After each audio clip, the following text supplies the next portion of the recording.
Nih, sini. Nyam. Bukan lapar. Sini, makan. Nyam. Makan ya.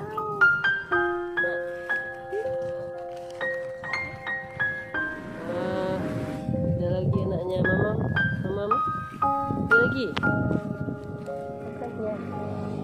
Enak. Enak. Enak, lapar. Kasihan ya.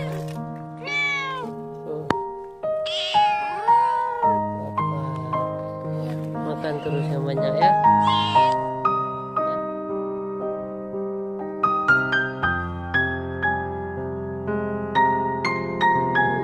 Ayo tuh dipanggil mamanya tuh, dia makan tuh. Ayo makan kenduri. Wah, makan tuh dia tuh. Nah, ada makan dia.